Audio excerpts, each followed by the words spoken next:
Un homme de terrain, un homme de conviction, un homme d'information. Cette semaine, on jase là avec Jules Simard.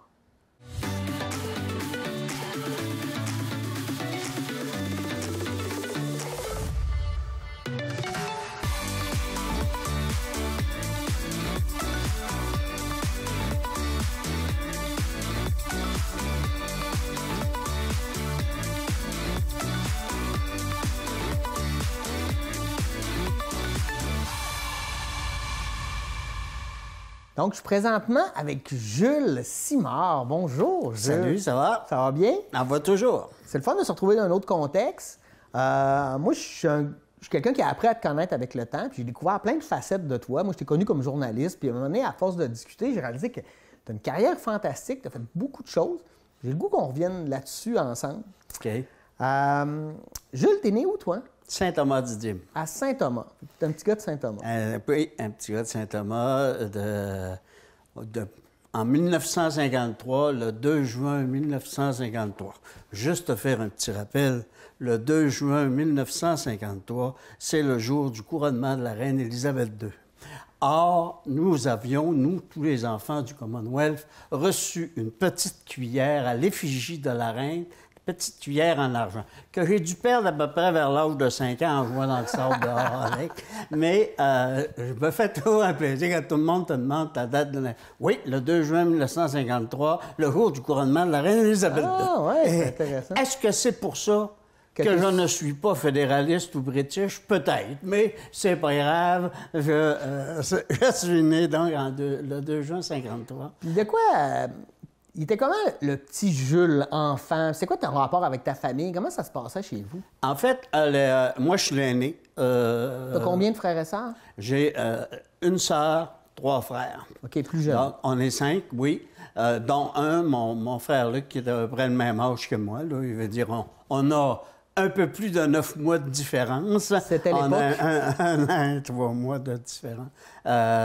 Et après, il y a eu ma sœur, qui est la 3e, et les 2 autres, dont un au début des années 60, et un autre qui est né, lui, à Chapet, parce que nous avons fait un stage en Abitibi pendant plusieurs années, mais on a dû être J'avais 10 ans là, quand on est arrivé à Chibougamau, et quand je suis parti, c'était en 1967, donc à 14 ans que... Je t'ai pas encore né? Non, tu vois, hein? Le vieillir, ça c'est particulier, c'est que ça nous permet d'avoir des souvenirs d'antan. Oui, non, mais c'est intéressant. Fait que tous tes rapports avec tes frères et tes sœurs, ça s'est toujours bien passé? Oui, on a été quand même on est quand même une famille très unie. Okay. Mon père est décédé en 1970, mais ma mère vit toujours. Okay. Se retrouver, c'est encore parti malgré la COVID. Ça nous fait toujours le plaisir de se revoir. De souvenance à Saint-Thomas-du-Dîme, un de mes premiers souvenirs d'enfance, c'est une journée du vote où mon père était travailleur d'élection à Saint-Thomas-du-Dîme. Je me souviens même pas pour quel parti. Et, je sais qu'il fut un des premiers aériennes, mais c'est avant ça, parce qu'à 5 ans, c'est en 1958, donc c'est avant la création. Et je me souviens, c'est mon premier souvenir, parce que ma mère avait dû aller porter, naturellement, un repas, un lunch à mon père qui était dans les pôles à ce moment-là. Et ça m'avait toujours impressionné. Et de voir qu'on avait une activité comme ça, et puis que mon père y participait. Puis mon père était très actif, d'ailleurs, au niveau, non pas de l'organisation politique en tant que telle, mais lors de la campagne électorale, il était présent. Il laissait pas sa place. Il laissait pas sa place. Il avait son opinion bien franche. Même si mon père était analphabète parce qu'il avait une 5e année. Okay? Dans le temps, lui, il était l'aîné de la famille. Et, plus rapidement que tu allais travailler dans le bois, tu allais travailler dans le bois. Donc, à partir de là, d'ailleurs, dès l'âge de 12-13 ans, je me suis ramassé tous mes étés. On se ramassait à être bûcheron avec mon père. Ouais. On était dans le bois, on travaillait dans le bois. Ce n'était pas de l'exploitation d'enfants, mais on permettait donc... Il fallait travailler à cette époque-là. Exactement. Donc, on était d'ailleurs à Chapin. Et tous mes étés, tous les étés de mon adolescence, on travaillait, on était dans le bois. Un homme des bois. On était dans le bois. On travaillait comme bouchon. Puis là, toi, comment il était le Jules à l'école, comme enfant? Tu sais, ton rapport avec l'école, les amis, ça avait l'air de quoi à l'époque, toi? Au niveau de... je réussissais bien. OK. Tu avais de la facilité. Oui, j'étais parmi, effectivement, les premiers au niveau de l'école. On avait un bon groupe d'amis, que ce soit à Saint-Thomas-du-Dîme, que ce soit à Chapin, à Chibougamau. J'avais un groupe d'amis assez rapprochés avec lesquels on s'entendait. J'étais, j'avoue, un peu le leader. OK, j'ai toujours été un petit peu... T'es organisateur. Oui, puis un peu le leader du groupe. Donc, quand c'était le temps de faire les jeux, ces choses-là, j'avais souvent de fois, disons, la chance de décider. Et donc, j'étais, je pense, apprécié de la part de tous les copains. As-tu gardé des amis de cette époque-là? De mon enfance proprement dite, j'ai des connaissances, mais des amis proches que je côtoie encore, non.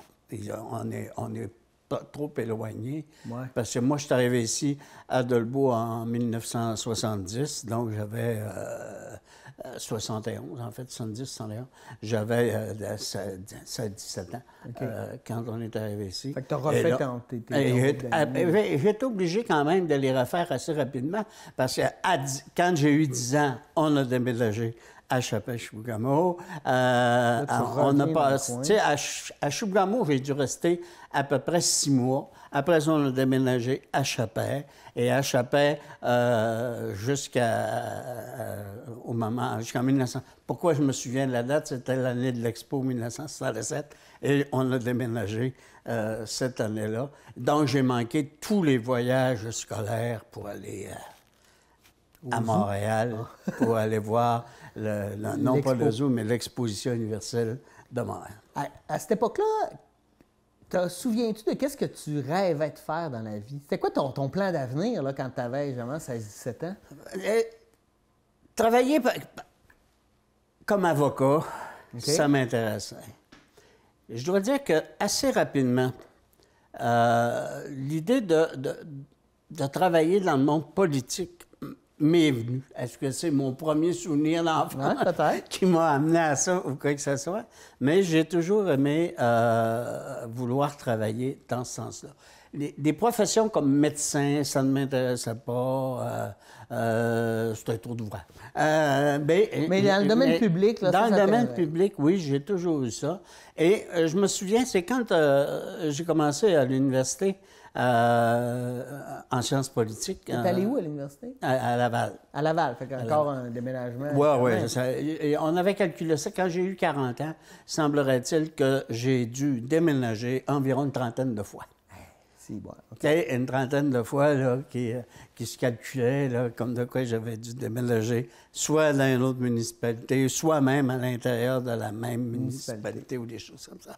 Mais donc, je me souviens, il y avait une de mes tantes qui m'avait demandé pourquoi tu t'en vas en sciences politiques pour être journaliste? Mais à cause tu ne prends pas le cours de journaliste. Non.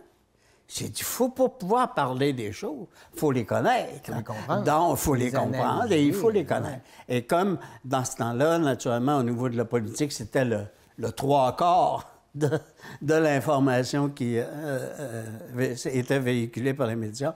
Donc, c'est un peu pour ça. C'est à partir de ce moment-là, effectivement, fin du secondaire, parce que en secondaire, à la fin du secondaire, parce que j'ai déjà demeuré donc à Saint-Félicien, et à Saint-Félicien, au niveau du secondaire, j'aimais beaucoup m'impliquer auprès des associations étudiantes, des regroupements étudiants, et j'ai été un des directeurs de l'école, du journal étudiant qui avait à ce moment-là. C'est là que tu as eu la piqûre. Fort probablement que oui. Quoique j'ai eu beaucoup de critiques aussi. Parce que j'étais, en plus d'être journaliste, j'étais éditorialiste. Et j'avais fait un éditorial, parce que je m'étais présenté, l'année d'avant, je m'étais présenté à la présidence de l'association étudiante quand je devais avoir à peu près 16 ans, 15-16 ans, et je m'étais présenté à la présidence de l'association contre un étudiant de secondaire 5 qui, lui, avait 21 ans. Et je me suis fait battre. D'ailleurs, nous avons été parmi les 2 premiers politiciens à faire un débat public. Ah oui, on avait fait tout qu'un débat. J'ai encore le discours qu'il avait prononcé à ce moment-là. Il y avait un professeur qui m'avait aidé, Réal, qui n'est malheureusement plus de ce monde, il est décédé, mais il m'avait aidé à faire mon discours. Et je te faisais des citations du Cid de Corneille. Et c'était sublime.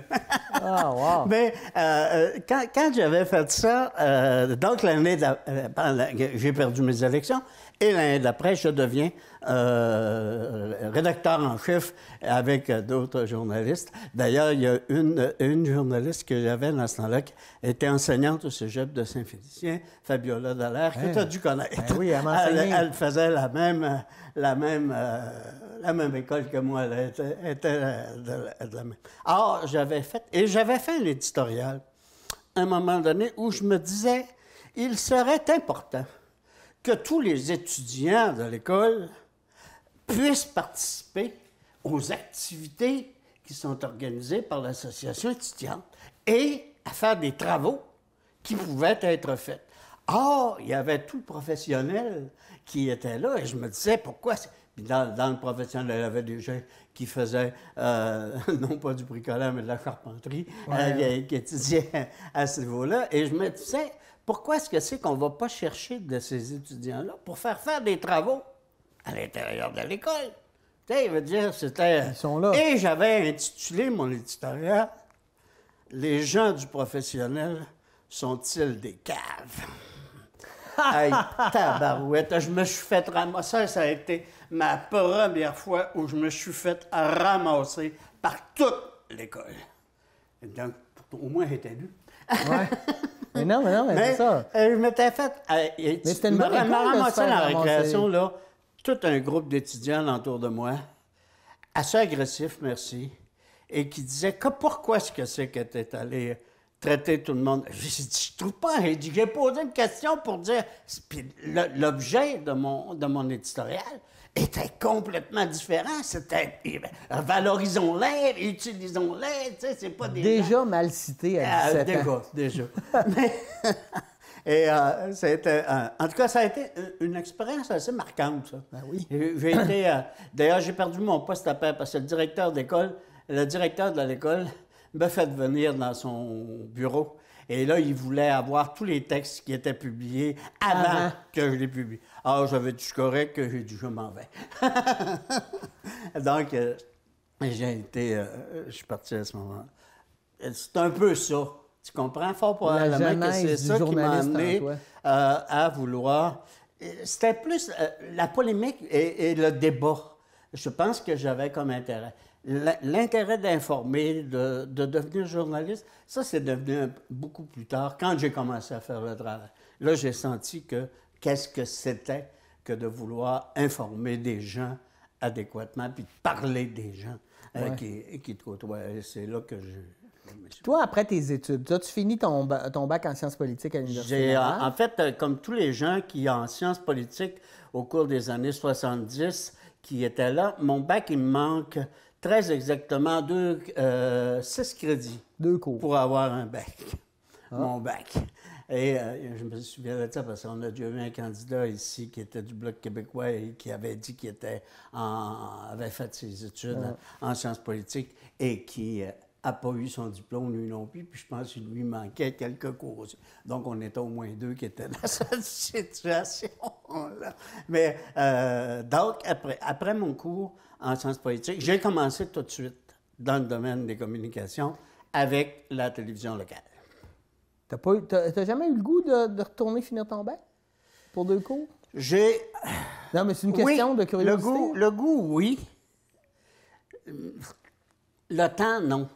Tu comprends? Je veux dire, J'ai toujours, même des possibilités aujourd'hui avec les acquis. J'aurais pu le demander avec tout ce qu'il y en a. D'ailleurs, ça m'ennuie parce que j'ai voulu enseigner à un moment donné au Cégep de Saint-Félicien comme professeur de Sciences Po. OK, je sortais d'une expérience comme attaché politique de surcroît et je n'ai pas eu le poste parce que je n'avais pas mon bac. Non, c'est ça. Il me manquait 2 cours pour les règles sont très claires au Cégep pour ça. Ouais.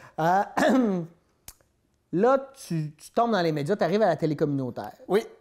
En fait, dans le temps, ça s'est appelé la télé locale, pour une seule et bonne raison. Elle était située où dans ce temps-là?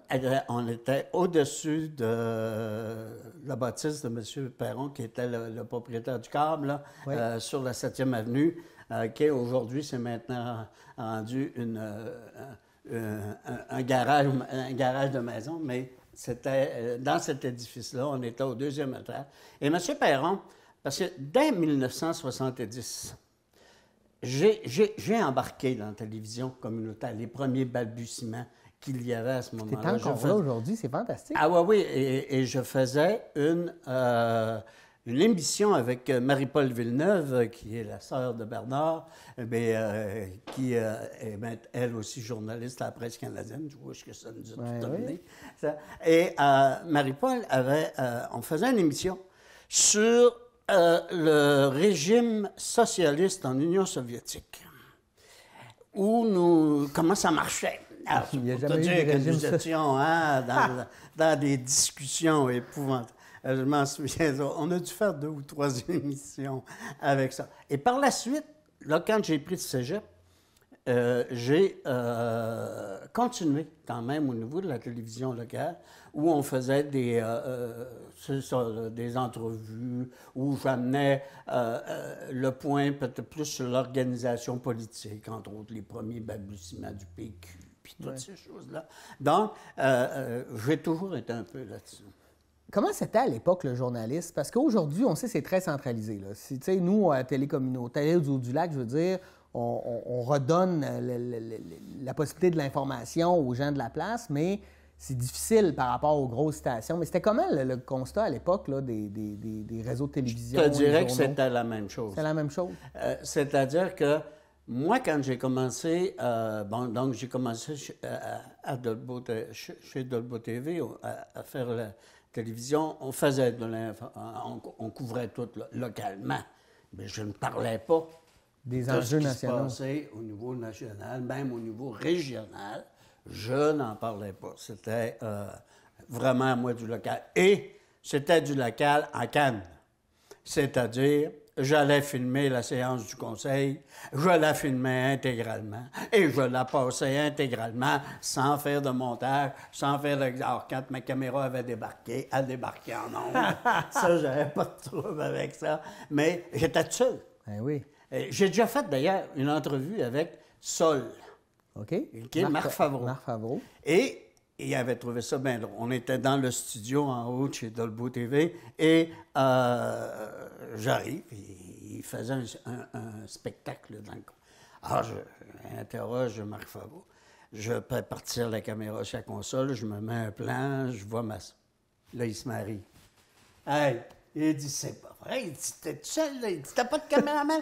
Il dit, non, il dit, ça roule, là. Il dit, commencé l'émission. Wow. J'avais trouvé ça, mais j'avais tellement trouvé le monsieur impressionnant, là. C'était vraiment quelqu'un de charmant. En tout cas, mais juste te dire que, donc, comme j'étais tout seul, on faisait tout, de la conciergerie au caméraman et à l'animation. On faisait tout. Pendant ce temps-là, j'ai eu la possibilité de faire ce qu'on appelait une correspondance avec CKRS Radio. Donc, c'est là aussi qui était à Saguenay. Qui était, eux autres, à Chicoutimi. Et là, il y avait cette volonté des médias dits régionaux de vouloir s'en venir aussi en région par des correspondants. Mm-hmm. OK? Il y avait d'ailleurs le quotidien, avait son correspondant qui était Laurent Tremblay, qui, Laurent, a été un des ce matin, tu me disais le père de l'information. Non, le père de l'information, c'est véritablement Laurent, qui était, ça faisait plusieurs années qu'il faisait la communication à ce niveau-là. Mais tout ça pour rappeler, il ne faut que je fasse attention quand même. Tu vois, quand tu me donnes le crachoir, je parle trop. Non, mais c'est ça l'idée. Donc, pour en revenir au sujet sur lequel j'étais, quand on a commencé, donc, j'ai eu la possibilité à CKRS Radio de faire mes premiers topos, donc de me faire connaître aussi à ces... Comme journaliste, là, tu es plus officiellement un journaliste à ce moment-là. Oui, là, je faisais davantage, plus du reportage et de la nouvelle. Je couvrais donc les conseils municipaux et c'était la même. Radio-Canada faisait la même affaire. C'était Michel Bouchard, d'ailleurs, qui était, lui, son correspondant avec Radio-Canada. Radio-Canada, CKRS Radio, il y avait CGMT. À un moment donné, je te mens pas, là, de 1972 à 1973 jusqu'en 1976, j'ai été sur le payroll de tous les médias d'information de la région. Ah ouais, t'étais un transfuge. Oui, à un moment donné, j'étais correspondant pour un, correspondant pour l'autre. J'ai été à Radio-Canada quelques mois, j'ai été à CJMS dans le temps, qui était pareil là aussi. Je pense que je n'ai pas été à CJPM. C'est vrai, il n'y avait pas... CJPM était là, mais c'était M. Tremblay, le maître de poste ici à Dolbeau, qui était le journaliste de CJPM. C'est bien drôle. À ce moment. J'ai travaillé, oui, à CHRL. J'ai tout fait. Tout fait. J'ai tout fait. Où j'étais le correspondant pour eux. T'avais-tu le goût, toi, de trouver une niche dans un média particulier ou t'étais bien là-dedans, puis tu... En fait, j'étais à la télévision locale où je gagnais comme salaire un mirobolant, 90 $ semaine, en 1974. Hé, là, je suis tanné. Je venais de naître, là. Donc, c'est pour ça que ça me permettait d'arrondir mes fins de mois en faisant de la correspondance pour d'autres médias. Et en 1960, on est en 76, je pense. Oui, on est en 76. Là, j'entre pour l'Étoile du Lac. Puis là, tu étais là longtemps. Non. Non? J'étais là jusqu'en 78. OK. Je faisais à peu près 2 ans par média. Et je changeais. Dans le temps, on courait après toi. Ben oui, c'est ça, c'est ça. Ce qui est peut-être le cas encore aujourd'hui, mais dans le temps, c'est ce qui se passait. Donc, j'étais là jusqu'en 78. Parce que en 78, je me suis ramassé au quotidien. Là, je faisais de la presse écrite. Et j'ai aimé faire de la presse écrite. Beaucoup plus que, contrairement à ce qu'on peut penser, de la presse vidéo ou de la presse à la télé. À la radio aussi. Donc, j'aimais beaucoup plus l'écrit. C'est parce que ça me permettait de pouvoir mettre plus de profondeur dans la nouvelle. Tu sais, de la présenter dans un contexte ou des choses comme ça. Ça me permettait d'amener plus de nuances. Oui, et d'arriver. Et quand même. Puis en plus, j'avais aussi des rôles éditoriaux. Parce qu'à un moment donné, il y a eu le journal Le Janois, un peu avant l'Étoile du Lac où j'ai été le directeur. Ça a duré, je pense, 3 semaines, le journal. Mais j'étais tout seul là-dedans. Là. Donc, tu faisais t'écrivais tes textes, tu couvrais l'événement, tu écrivais tout, tu faisais ta mise en page. En fait... Tu faisais tout. Tout. Mais c'est une belle école parce que tu sais un peu tout faire puis tu comprends un peu le rôle de chacun. Oui, c'est ça. Tu fais pas nécessairement toujours bien parce que j'ai pas de coach. Ouais. J'ai pas de coach là-dedans. Là. Je suis en filet. Là, envoyé en tambour. On y va. Let's go, tu le fais. Comme tu l'avais jamais nécessairement toujours fait. Tu regardais des fois le confrère, tu dis, regardons comment est-ce qu'il travaille. OK, on va l'essayer de même, moi aussi. Et tout ça pour te dire, tout à l'heure, tu m'amenais sur... Puis je pense que c'est important. Je veux le souligner parce que ça me paraît important. Les commentaires, ça avait été perçu par les étudiants, puis tout ça par tes chums. En 1971, vous savez que nous avons fait un collège à Dolbeau-Mistassini, un cégep, dans la controverse. Parce que le cégep avait été décidé qu'il s'en allait à Saint-Félicien. Or, nous nous sommes battus pour qu'il soit ici, à Dolbeau. Parce que la place où il y avait le plus d'étudiants en provenance, c'était Dolbeau, dans ce secteur d'ici. Mais géographiquement, c'était ça. Alors, la seule raison. Et j'ai été le président des étudiants. Nous étions 50 étudiants. Nous étions 50 étudiants qui étaient dans ce cégep-là. Le cégep était pas au monastère, mais au Juvénat Saint-Jean. Nous avions tout un étage là-dessus. Puis ça, c'était accepté par le ministère de l'Éducation? Non. D'ailleurs, j'ai toutes les lettres ici là, que le ministre François, comment il s'appelait, Cloutier, a envoyé au président des étudiants en disant « Votre année scolaire ne sera jamais reconnue et vous ne pouvez pas aller au cégep de Saint-Félicien, c'est un cégep illégal. » On a fait quand même 2 sessions. OK, quand Puis même. la troisième session, il n'y avait plus d'argent. Ouais. Il n'y avait plus d'argent pour faire venir le cégep. Or, on nous a envoyés à le cégep de Saint-Félicien, qui a reconnu mon année. Ah, à Dolbeau. Toute la première année a tout été reconnu et nous avons poursuivi nos études collégiales. Et je voulais revenir avec ça parce que tu sais qu'il a sorti cette semaine l'histoire du cégep de Saint-Félicien, qui a été écrit d'ailleurs par 2 professeurs du cégep de Saint-Félicien, et elle relate très exactement la naissance. Et il y avait un article qui paraissait dans le quotidien cette semaine dans lequel on disait que, oui, le cégep de Saint-Félicien est né dans la controverse et les fameux guerres de clochers qui existaient dans le temps. Je voulais revenir là-dessus parce qu'aujourd'hui, on se dit, tu sais, la MRC de Barrière-Chapdelaine est la seule MRC où il n'y a pas d'institution post-secondaire.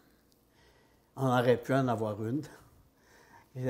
Bon, ça n'a pas passé, ça n'a pas marché, mais puis, je pense qu'aujourd'hui, on dit le cégep de Saint-Félicien, on a de la misère à avoir des étudiants, on ne commencera pas à en recréer un autre. Peut-être, sauf que ce qui a permis aussi au secteur de Saint-Félicien de connaître une certaine progression, OK, collectivement, c'est la présence d'un cégep. OK, c'est qu'on le veuille ou non. Alors, nous ici, oui, on est resté de très bons travailleurs. On est encore des travailleurs qui sont dans les usines et que nous faisons marcher les usines comme on veut. Oui, on coupe malheureusement du bois, mais on est mal reconnu, mais on coupe quand même du bois. On est un job avec ça. Mais on a très peu de personnes qui pensent des choses, réfléchissent à des choses. Mais moins dans la réflexion. On en a moins, hein? Puis ça, mais moi, je me dis que ça va. Je voulais revenir là-dessus. Oui, c'est correct. Parce que ça a été une bataille, ou même si j'en avais que 17 ans, ça a été une bataille que nous voulions mener pour le milieu. Et ça, là, ça m'a toujours... C'est pour ça que ça m'horripile de voir qu'aujourd'hui, on a créé un CIUS, puis on a enlevé tout ce qui se passait dans l'hôpital de Dolbeau. Ça m'horripile de voir ça. C'est parce que c'est des gains qu'on a eus à des moments donnés, puis pour des raisons...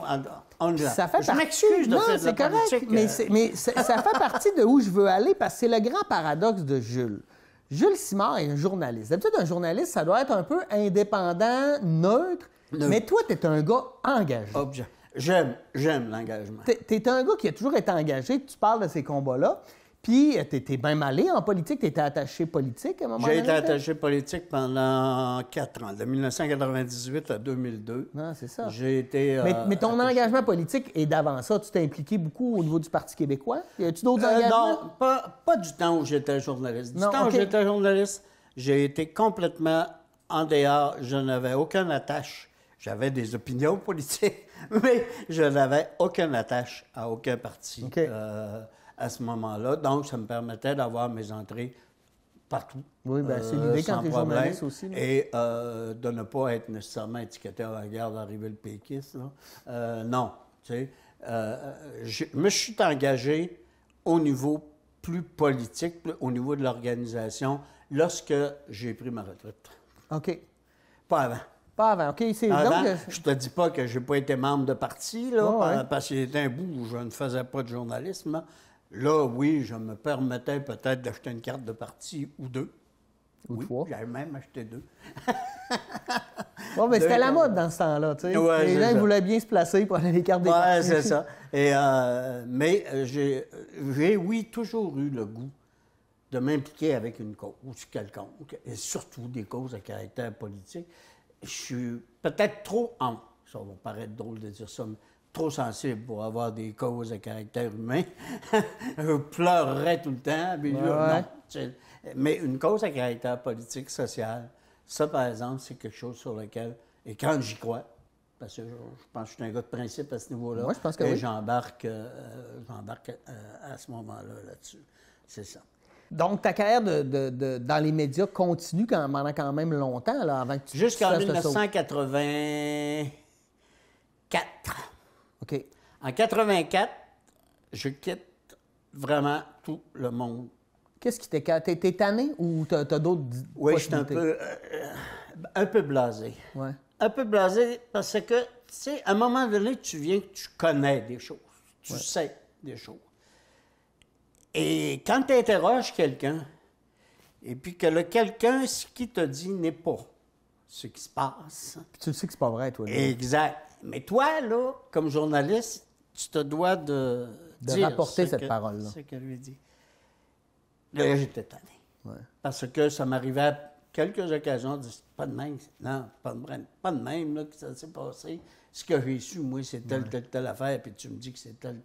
Mais tu sais, tu peux pas nécessairement. Ton rôle de journaliste te permet, peut-être, oui, de poser des questions pour confronter quelqu'un, mais quelqu'un qui sait bien répondre à des questions est capable aussi de te mettre en boîte par rapport aux questions que tu y poses. Alors, tu passes pour un gros méchant, alors que. Et ça m'a un peu. J'étais un peu tanné. Alors, j'ai dit, j'arrête tout. Et à ce moment-là, avec mon frère, on s'était dit, avec un de mes frères, d'ailleurs, on a été trop dedans. Mais en tout cas, on se part en affaires. Mon frère était responsable, pas responsable, il travaillait au service d'ingénierie de l'hôpital de Chicoutimi. Lâche sa job, on se part en business, on fait une entreprise de balancement de systèmes de climatisation et de ventilation. Et voilà, nous achetons les produits. On voulait toujours essayer de se lancer en affaires, bon, puis tout ça. Envoyé.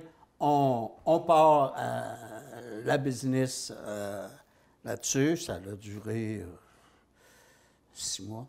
Pour vrai? OK. Ouais. Ça n'a pas marché. Pas faire relever ça. On était 3 frères. On n'a pas été capable de la faire relever parce qu'on ne savait pas c'était quoi faire de la business. Tu vois, je te dis. Ouais. Tu sais, on partait de l'idée. Mais c'est naïf. Oui, plus que naïf. Parce qu'on partait de l'idée que nous étions des petits culs et qu'on pouvait peut-être devenir un plus gros cul, mais en étant en affaires, en se lançant en affaires. Bon, ça va pas, nous autres. Pour te lancer en affaires, là, ça te prend une étude de marché. Tu sais, il faut que tu saches un peu ce que... Nous, on n'a pas fait d'étude de marché.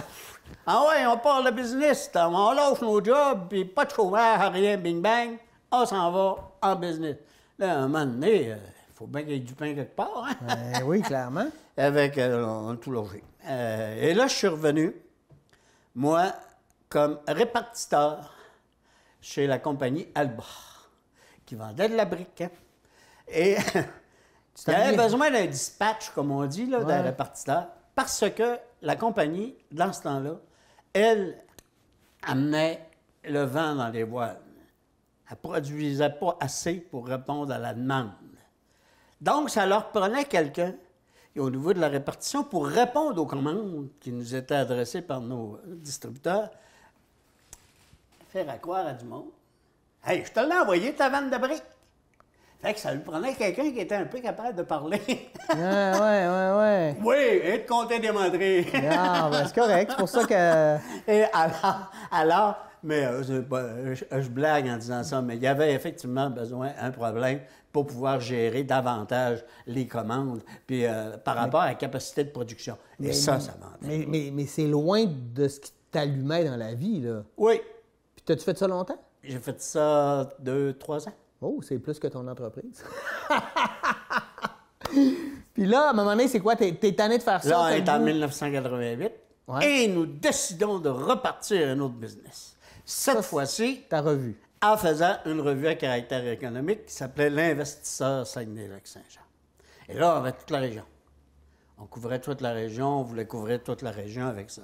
C'était une revue, c'était un mensuel, de surcroît. Et on se disait, avec ça, on va créer un engouement pour s'adresser aux hommes et femmes d'affaires de la région et aux gens qui ont un intérêt à savoir qu'est-ce qui se passe au niveau économique dans la région. Puis, est-ce qu'il y avait un intérêt? Moi, j'avais complètement oublié. Parce que je ne le savais pas. Mais les hommes et femmes d'affaires étaient tous de très bons travailleurs. Ils étaient tous en arrière de la boîte. C'est eux autres qui montaient, qui répondaient aux commandes.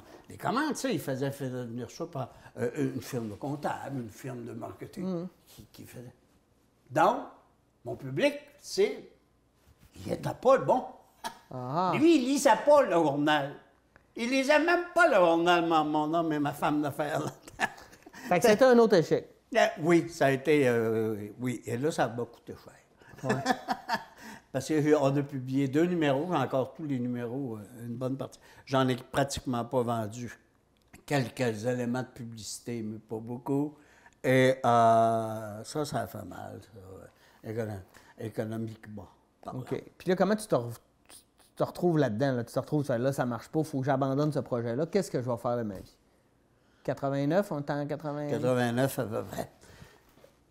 En 89, je reviens un peu dans le secteur du journalisme. OK. Et surtout, en étant toujours correspondant. OK. Pour le quotidien.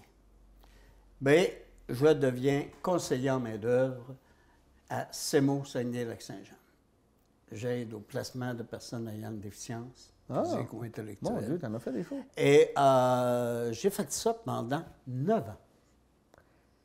Quand même. Jusqu'en 1990. Tu continuais tout le temps de faire un peu de correspondance en même temps? J'en ai fait un peu, mais à un moment donné, tu as arrêté. J'ai complètement arrêté de faire de la correspondance à ce moment-là. Alors, j'ai donc été conseiller en main-d'œuvre, comme on disait, pendant toute cette période. Et là, on t'a approché, fin des années 90, pour devenir attaché politique. Oui. En fait, ce qui est arrivé, c'est que en 1998, donc,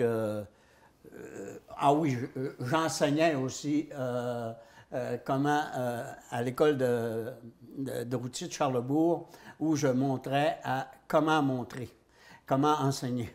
Oh, des cours de pédagogie. Quasiment.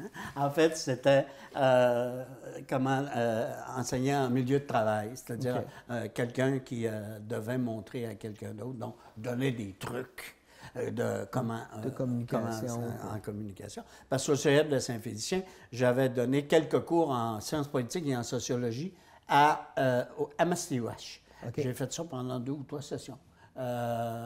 Où donnais donc des cours à ce niveau-là. Tu restais toujours allumé là, par tout le milieu politique, toutes ces choses-là. La communication, ça a été toujours mon leitmotiv. Quand on va te chercher comme attaché politique, est-ce que c'est avant ou après les élections? C'est pendant.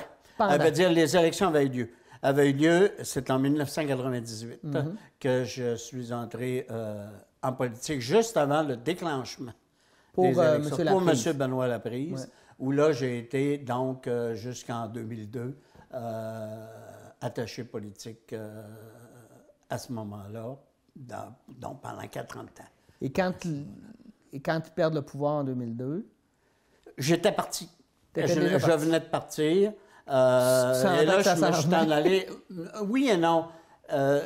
En fait, ce qui est arrivé, c'est que je savais que M. Laprise avait annoncé qu'il ne se représenterait pas. Okay. Il nous l'avait dit, il ne se représente pas. Donc, je me suis dit, OK, je me cherche quelque chose ailleurs. Et à ce moment-là, la Chambre de commerce de Normandin se cherche quelqu'un pour être coordonnateur ou enfin directeur à l'embauche.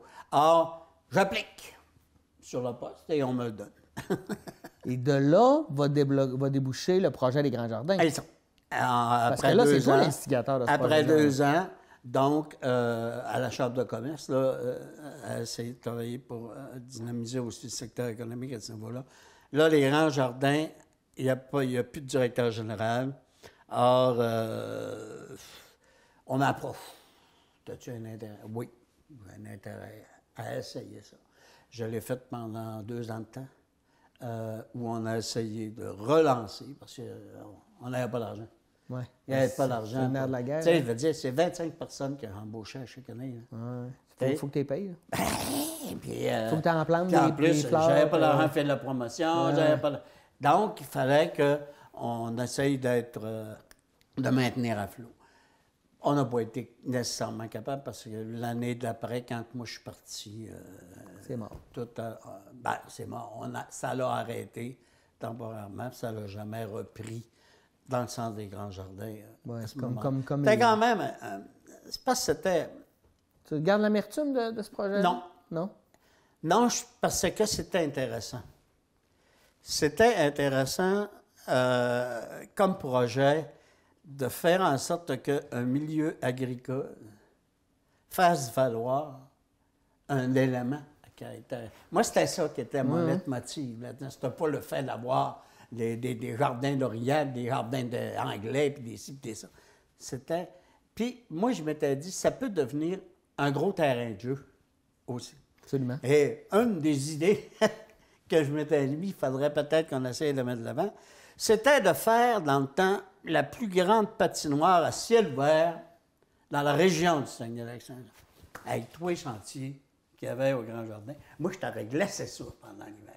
Au complet, les sentiers. Ça aurait fait une très belle patinoire. Tu aurais pu patiner pendant 2,5 km de temps, sans jamais voir le même paysage. Et tu aurais vendu du café après. Tu sais, je veux dire, je suis sûr qu'on aurait fait de l'argent avec ça. On aurait sauvé les gars. Mais bon, j'ai pas eu le temps de faire. Sais-tu qu'est-ce qu'ils font l'hiver à Grand Jardin? Une patinoire. Et des patinoires, et des glissades, et des scies, puis tout le monde trouve ça bien, bien correct. Mais moi, dans le temps, j'ai pas eu le temps de mettre de l'avance. T'étais trop en avance. Peut-être. T'es un visionnaire. Mais peut-être, mais c'était une façon aussi de redonner à la population ce site-là. Hein, de lui redonner parce qu'il a investi beaucoup. La population a investi beaucoup. Écoute, il me donnait 75 000 $ par année dans le temps, la municipalité de Dormanet fait marcher ça.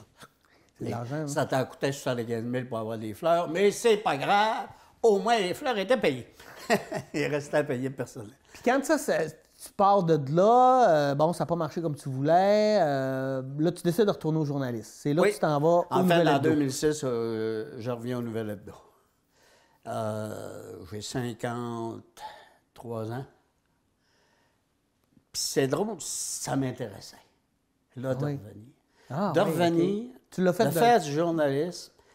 Et, puis tu as peut-être plus la maturité aussi, là, pour faire des parce que tu étais éditorialiste aussi. Oui. Et il y avait aussi l'élément de dire... J'avais maintenant une vision de ce que c'était faire du journalisme. Oui, puis tu avais une bonne connaissance du terrain, c'est ça, je me municipalités. disais, ça serait plaisant de le faire comme ça. J'ai eu le même réflexe quand Andréane m'avait offert de faire l'émission à la télévision locale. Nouvelles du lac. J'avais comme une idée de dire, on pourrait peut-être essayer quelque chose de présenter comme ça aussi, l'information. Et le fait de parler des gens, raconter ce qui se passait, et de faire en sorte que ça puisse être un point où les gens se disent « Hey, gars, à chaque semaine, je regarde, puis je vois ce qui se passe, ou je lis ce qui se passe. » Alors, c'était l'idée. C'est la pédagogie aussi qui t'intéresse. Il y avait un élément, et ça, je l'ai joué, le rôle éditorial. À plus, tu sais, c'était pas juste une opinion. Ouais. C'était une analyse que j'essayais de faire le plus possible avec l'éditeur et d'amener des éléments d'information quand même, mais plus global sur le fonctionnement de la société. Je te dis pas que je réussissais à tout coup, là. Je veux dire, t'en publies quand même 52 des éditoriales d'une année, là. Oui. Tu sais, je veux dire, tu peux pas toujours avoir la bonne cote. Mais il y en avait quelques-uns sur lesquels je me trouvais correct. Oh oui. Non, puis est-ce que mettons, c'est difficile d'être éditorialiste d'un petit milieu où tout le monde se connaît parce que tu peux pas froisser tout le monde. Non. Tu veux dire des vérités, mais tu sais que le rebound va arriver, là, un peu comme Comme ton affaire oui, exact. Tu as été dans un milieu assez fermé. Il faut que tu fasses attention au choix de tes mots. Je n'ai pas eu de... je peux pas dire que j'ai eu de mauvaises critiques au niveau du rôle éditorial. As-tu eu des pressions, des fois? Non.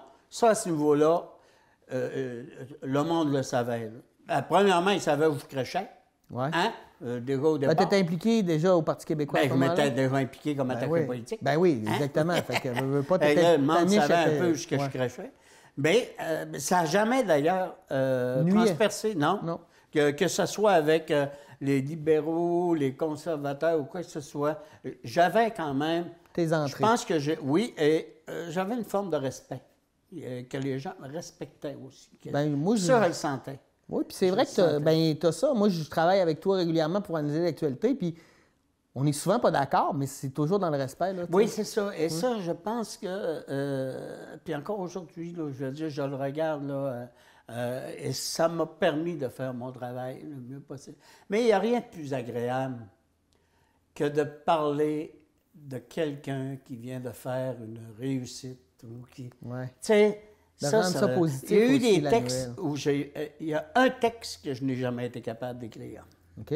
J'ai assisté à l'événement. C'était quelqu'un qui racontait son voyage avec son épouse qui avait souffert d'Alzheimer. Oh. Il nous l'a tout raconté. J'ai les notes. Je pense que j'ai conservé mon cahier de notes.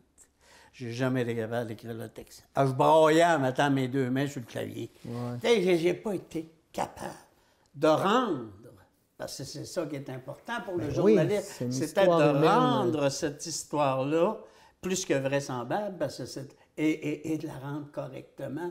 J'ai pas été capable d'écrire. Un autre texte où j'ai eu de la difficulté, mais que j'ai quand même écrit, c'est le jeune qui j'essaie de me rappeler de son nom. J'ai toujours eu des problèmes avec les noms, pas ça. Mais, tu sais, celui qui a eu un accident en faisant du trapèze. Oui. OK. Lui, j'ai fait une entrevue avec lui. Ça a été excessivement difficile. Ouais. À écrire. Ben oui. Et ça a été un de ceux à qui j'ai montré mon texte avant de le publier. OK. Parce que c'était plein d'émotions là-dedans. Et trop. Et trop. Sûr, ouais, et j'ai de la difficulté avec ça parce que j'embarque trop. Tu sais, je suis pas capable de le regarder trop froidement. Et ça, là, j'ai eu énormément de difficultés à écrire. Je l'ai écrit. Je pense que ça m'a pris 2 jours. Pour écrire un petit texte de roman, là, il faut que tu t'y mettes. Mais je l'ai quand même écrit. Bon, je pense qu'il a été satisfait, lui aussi, de la façon dont je l'ai traité. Mais tu sais, quelqu'un qui te dit, tu sais, je serais bien mieux mort que vivant. Tabarouette, comment tu essaies de rendre ça? Là, tu comprends? Ouais. Puis le jeune est devant toi. Là, oui, c'est ça. Ça te rentre dedans? Oui, ça rentre dedans. Mais ça, c'est des expériences. Bien, j'en ai une autre expérience que j'ai très, très mal été, où j'ai mal vécu pendant une journée de temps. Tu sais, la jeune qui a eu un accident, elle était chanteuse. Voyons, la fille à Asselin, la petite Asselin, la sœur de... En tout cas, je l'ai baptisée Valérie tout le long de mon texte et je devais dire Valérie à peu près à toutes les deux phrases que je disais. Mais elle ne s'appelait pas. Elle s'appelait Véronique. Mais moi, je l'ai baptisée Valérie tout le long. Et là, j'arrive chez nous, puis je dis à mon épouse, j'ai fini ma semaine, là, tous mes textes sont envoyés, y compris celui-là sur Valérie. Maman m'a dit, c'est pas Valérie, c'est Véronique. Hein? Qu'est-ce que tu viens de dire là? Moi, le journal était parti pour Chicoutimi faire imprimer, là. Il était parti, là. La fille à l'infographie, elle l'a envoyé, là, elle. Là, je m'en vais au bureau, puis je dis à l'infographie, je dis, hey, le texte est-tu parti? Elle dit, oui. Elle dit, ils sont justement en train de le mettre là. Hey, j'ai dit, il faut qu'ils me changent toutes les Valéries pour Véronique. J'ai dit, au complet, il faut tout qu'ils changent. Ils n'ont pas dû t'aimer, ce journée-là? J'ai pas dormi. Non, parce que moi, quand j'arrivais, je rédigeais quasiment la nuit, hein, peut-être vendredi dans le temps. Puis là, je rédigeais à 3 h du matin, j'étais sur ma tête. C'était dans des textes que j'avais écrits.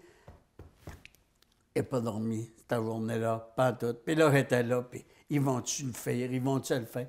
À 5 h de l'après-midi, il y avait quelqu'un qui allait acheter le journal. Ben, il se faisait imprimer, là. Là, il revenait ici.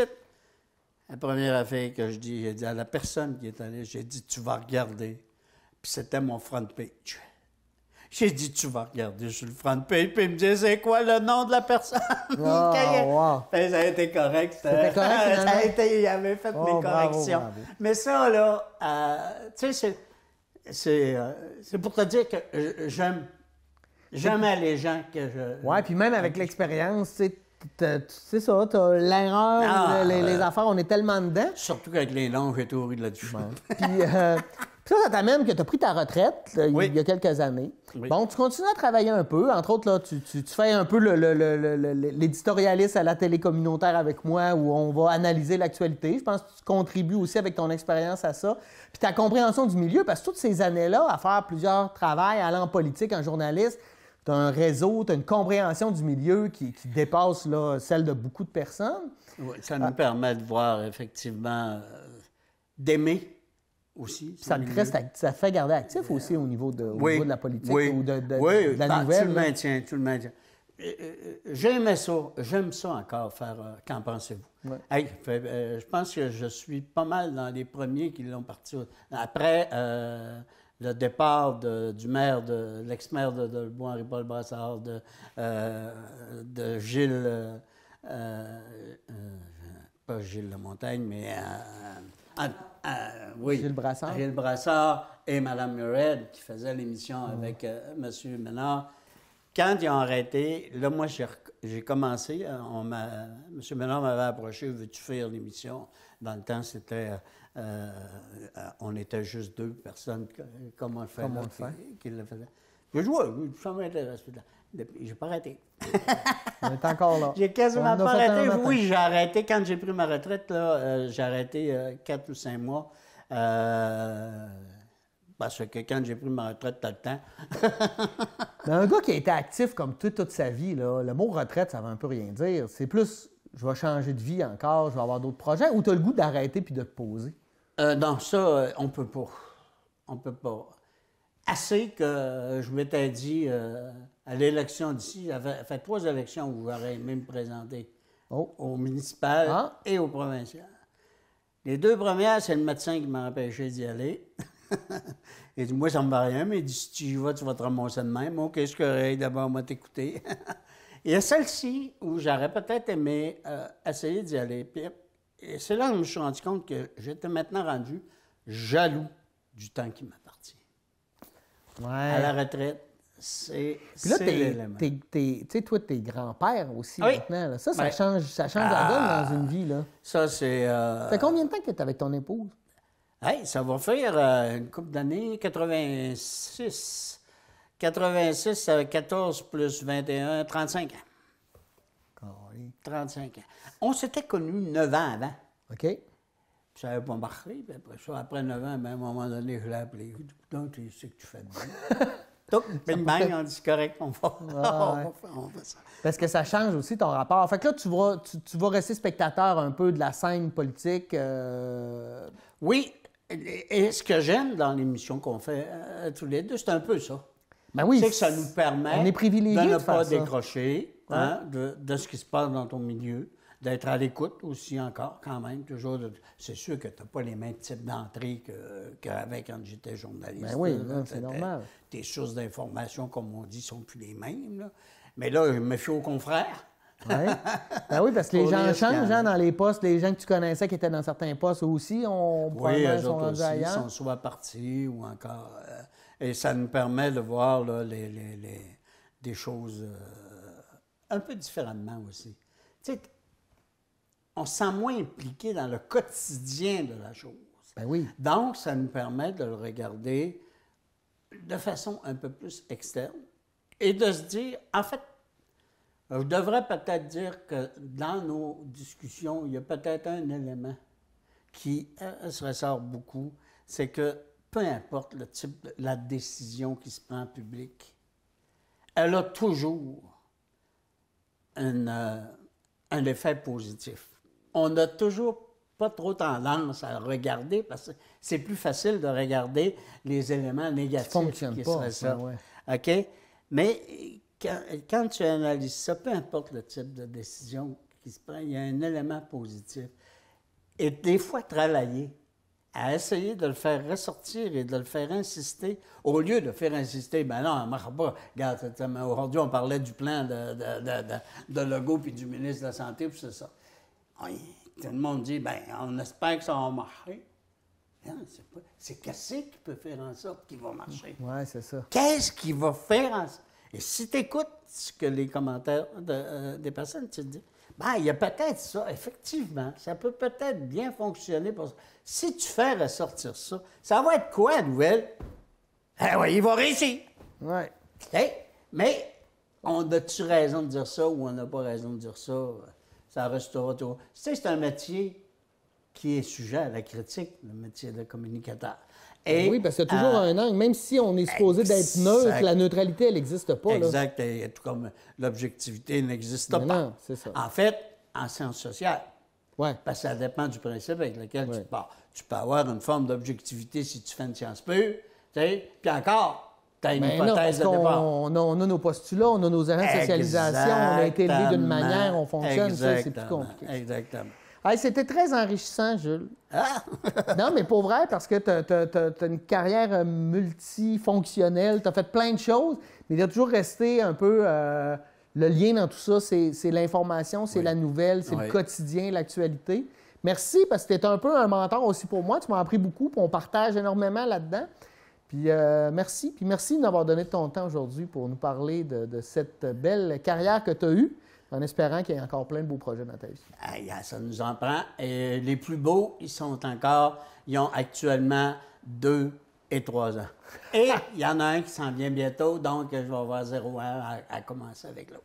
Bon, ben bonne carrière de grand-papa. Au plaisir. Merci.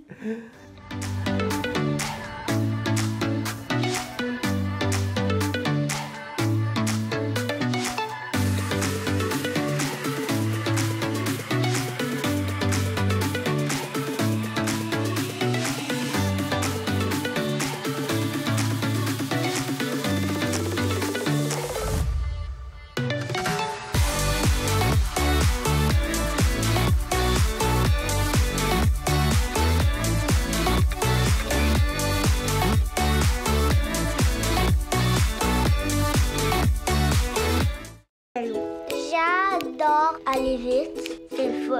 C'est les amputés de gaz qui m'ont donné ma préférée de vélo. Merci!